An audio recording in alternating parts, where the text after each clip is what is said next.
let's start with Jane. I like to start in the middle, go around that way, and we'll start with number 1. What is unusual about the people coming to David to tell him about the Philistines' attack? He wasn't the king. That's where the information should have gone. Absolutely. They should have gone to Saul, shouldn't they? Very good. All right, number 2, Sherry. Okay. How did his men respond? Why, look, we were afraid here in Judah. How much more if we go to Caleb against the army of the Philistines? Okay. And so they were afraid already and why were they afraid in Judah? Saul. Okay, because they knew that their lives were being sought, right? Yeah, Saul's wrath also. Yes. On anyone helping. Yes, absolutely. So they're hiding and trying to stay out of the clutches of Saul. And if they were to go down into that city, what does that immediately do? Expose them. Expose them, exactly. Puts them into even more danger because they have to come out of hiding, gather as a group. They're a large group of men now in the hundreds, and so no matter what number it is that goes, whether they all go or just some of them go, it's a large group of people going, so they put themselves into further danger. That's right. All right, number 3. And I didn't write down the first part of that. I don't know why. Okay. Where did David go to make the decision on what to do? Okay. He went to the. Here, look at me. I'm gonna give you a hint, Debbie. Look at me. Urim and the Thummim, the ephod of the high priest. That's where he goes. He goes to the high priest to inquire of the Lord. On that one. Well, I wrote down. Okay. I was thinking when I read this, since I did it yesterday, I should have looked at it again this morning. Okay. And then what does this show you about David? Okay. And David inquired of the Lord, and in quote, shall I go and attack these Philistines? Good. Yeah. Okay. And what does him going to the Lord like that? What does that show you about David? Where he's at in his journey? That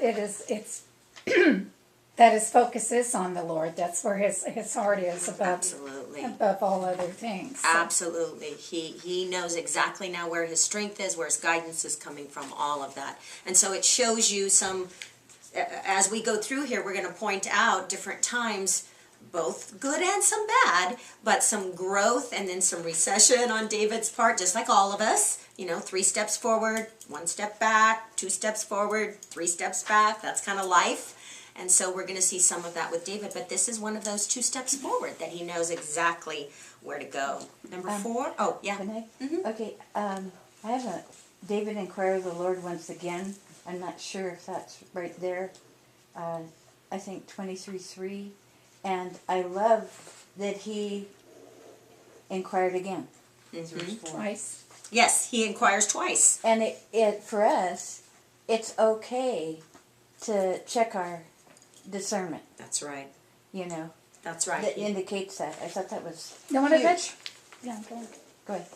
No, I was going to say when I read that question, now I was thinking it meant a place, and I thought I should write down a place. Yeah. No, I understand. No, you're absolutely No right. wonder this wasn't going to Yeah. Where is that? I can see where that's confusing. It is absolutely true. He went to the Lord, inquired. The Lord gave him an answer. His men said, "What? We can't go there." And he went back to verify, to be sure, and God answers him even in a little bit more detail. And I love that. You're right. That going and confirming and making sure there is nothing wrong with making sure that our discernment, I think is the word you used, it's nice that God doesn't look at him and say, "Look, I told you the first time. I'm not going to tell you again." Yeah, or to be angry or upset with him. That's right. Yeah. That God was just even more patient and gave him even more Husbands really need to learn. That's why our husbands are not God. All right, number 4. Nancy? David has a victory in Keilah. Even so, King Saul comes after him. What does he do that is so surprising? what does that show you about Saul?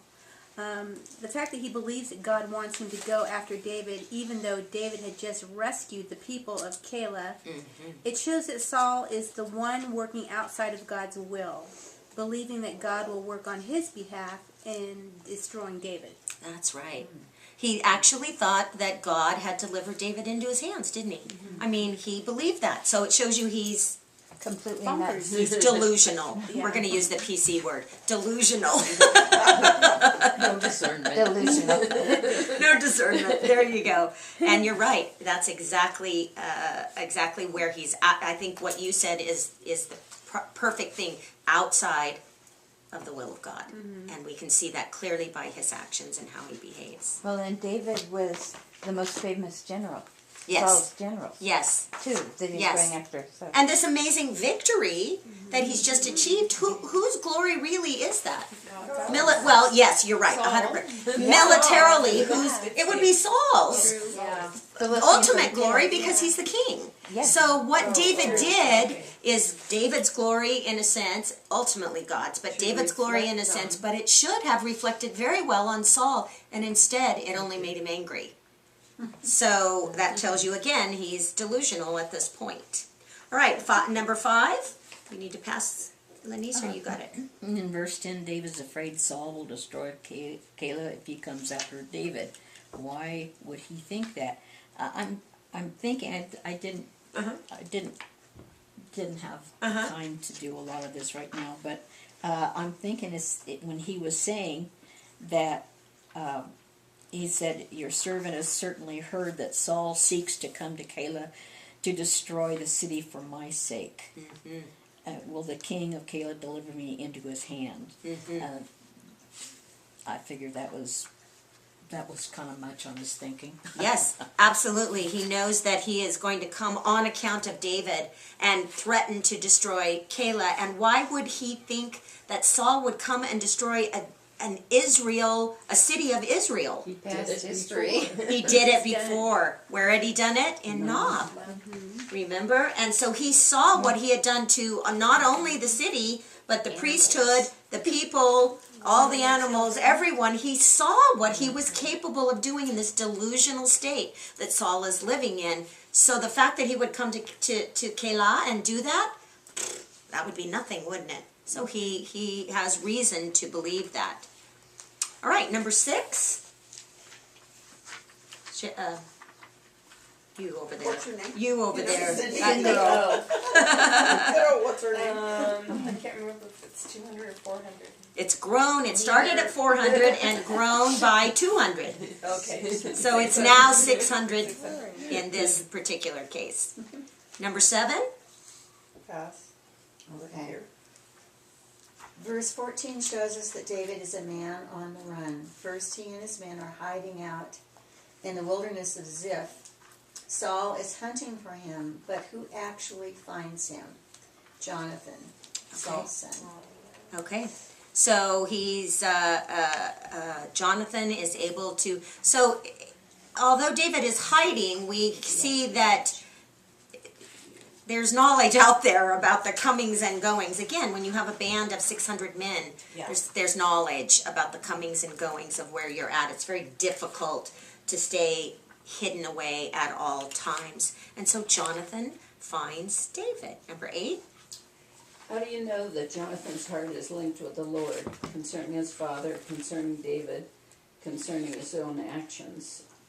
Jonathan said David will be the next king, not Saul, his dad, not Jonathan, who was the inheritor. Yes. And that Jonathan shall support David, and they made a covenant. That's right.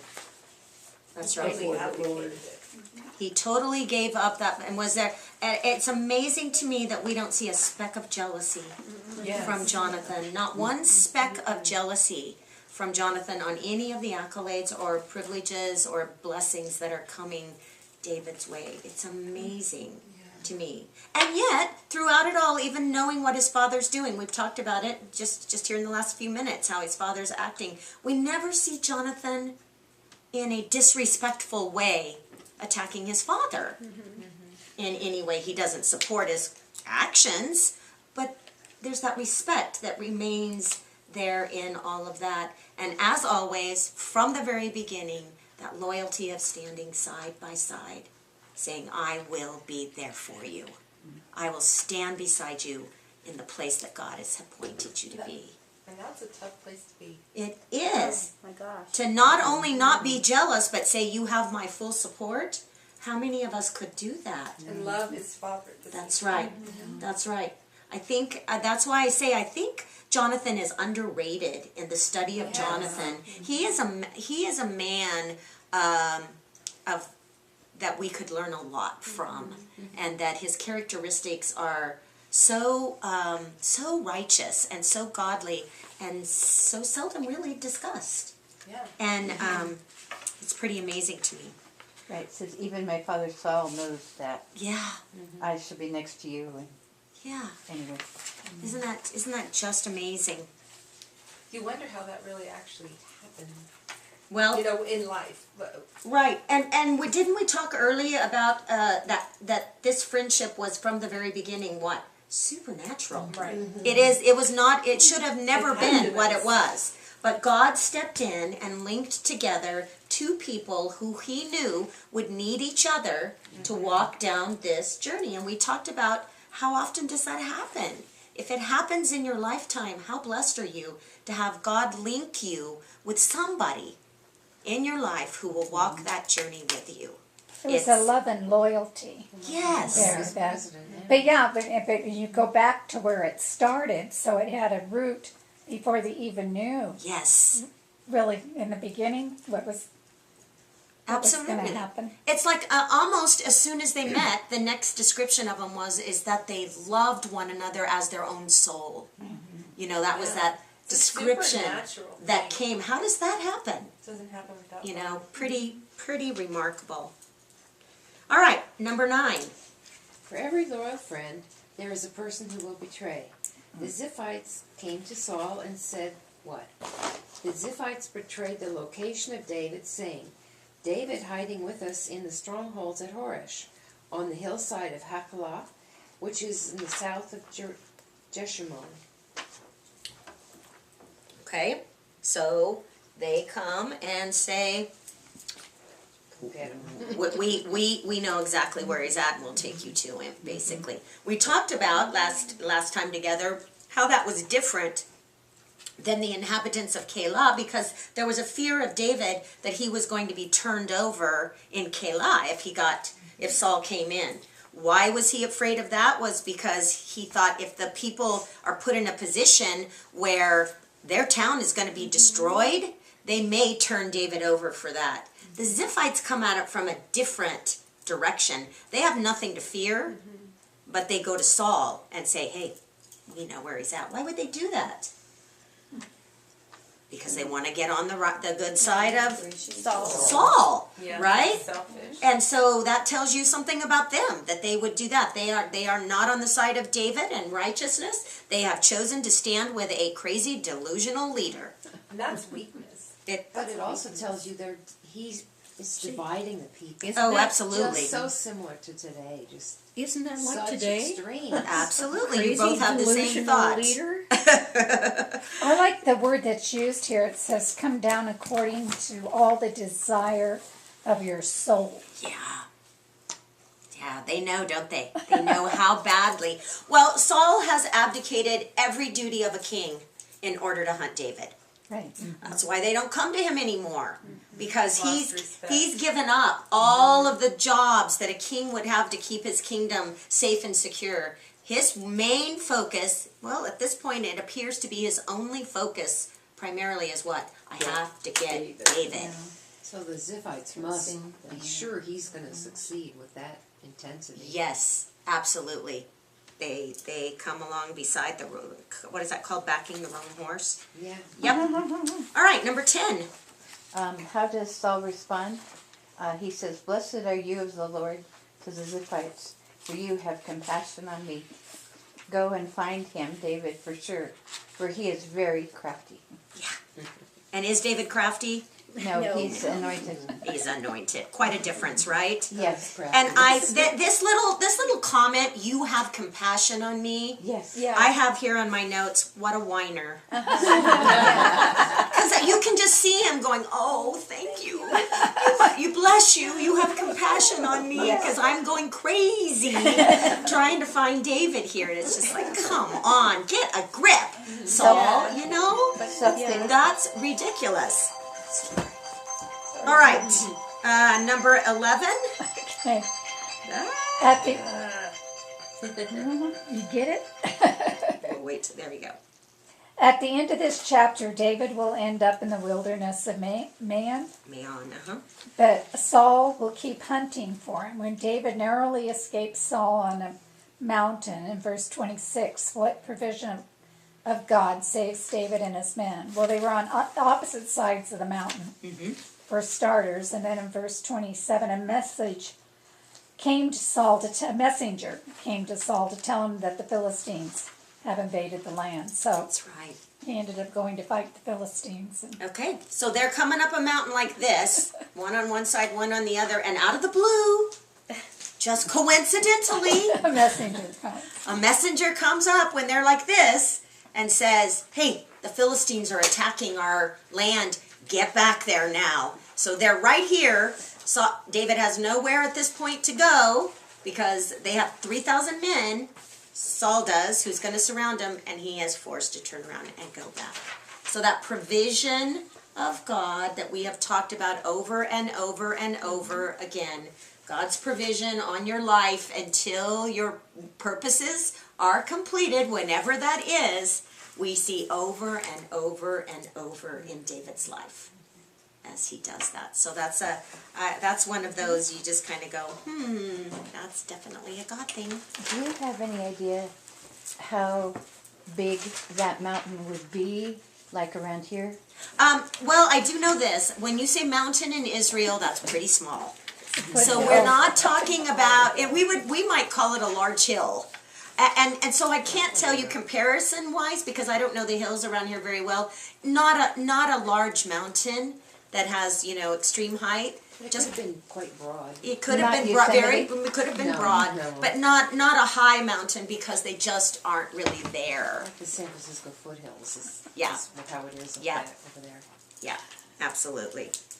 All right, good job on that. So,